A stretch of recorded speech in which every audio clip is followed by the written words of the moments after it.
ময়ূরভঞ্জ সম্মান ময়ূরভঞ্জ এই খরা গরমটা বেড়ে আরাম লাগুছে মানে এতে ফান্টাস্টিক লাগুଛି ଆଉ କୁହା ଚଳେନି ଏଟା ମାନେ ଶବ୍ଦରେ ବର୍ଣ୍ଣନା କରିହେବନି ବାପରେ ଆରାମରେ ଯଦି ଏମିତି 5-7 ଦିନ ଖରାଟା ହୁଏ ତାହେଲେ ଆମର ବଡ଼ିଟା ଏକଦମ ଷ୍ଟ୍ରଙ୍ଗ ହେଇଯିବ ଲୁହା ରକମ ହେଇଯିବ ଆଉ ଯଦି 10-15 ଦିନ ହେଲା ତାହେଲେ ପାରେଇଯିବା ଆଉ ଏଇ ଯେଉଁ ଗରମ ତେଣୁ ସବୁ ଲୋକ ଆସିକିରି କହୁଛନ୍ ଯେ ନନା ଏତେ ଗରମ ହଉଛି ଯେ କି କରିବା ମୁଁ କହିଲି ହଁ ଭାଇ ମଣିଷ ଜୀବନଟା ସତରେ କଲବଲ କହିବ ବର୍ଷା ହେଲେ ବର୍ଷା ହେଉଛି ଖରା ହେଲେ କହିବ ଖରା ହେଉଛି ଥଣ୍ଡା ହେଲେ କହିବ ଥଣ୍ଡା ହେଉଛି ତାହେଲେ କି କରିବା କୁହ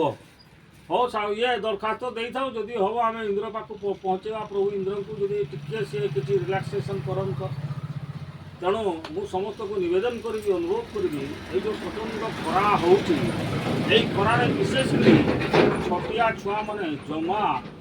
ଘରୁ ବାହାରିବା ଉଚିତ ନାହିଁ ଯେଉଁମାନେ ବୟସ୍କ ଲୋକ ବୃଦ୍ଧ ଲୋକ ସେମାନେ 10ଟା ପୂର୍ବରୁ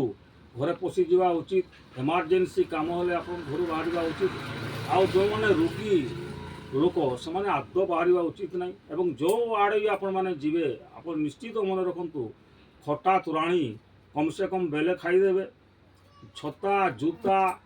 ତାପରେ ଆପଣଙ୍କର ଗାମୁଛା ପାଣି ବୋତଲ ସବୁ ନେଇକି ଯିବେ ଏବଂ ଚେଷ୍ଟା କରିବେ କେମିତି 10ଟା ପୂର୍ବରୁ ଫେରି ଆସିବେ ତେଣୁ ମୁଁ ସମସ୍ତଙ୍କୁ ନିବେଦନ କରିବି ଆମେ ଯଦି ପ୍ରିକସନ୍ ନେବା ତାହେଲେ ସନଷ୍ଟ୍ରୋକ୍ରୁ ବଞ୍ଚିବା ଖରାରୁ ବଞ୍ଚିବା ତେଣୁ ସମସ୍ତଙ୍କୁ ନିବେଦନ ରହିଲା ଆପଣ ନିଶ୍ଚିତ ଏ ବିଷୟରେ ଭାବିବେ ଏବଂ ଯତ୍ନବାନ ହେବେ ଧନ୍ୟବାଦ ସମସ୍ତଙ୍କୁ ନମସ୍କାର ତେଣୁ ସର୍ବେ ଭବନ୍ତୁ ସୁଖିନ ଧନ୍ୟବାଦ।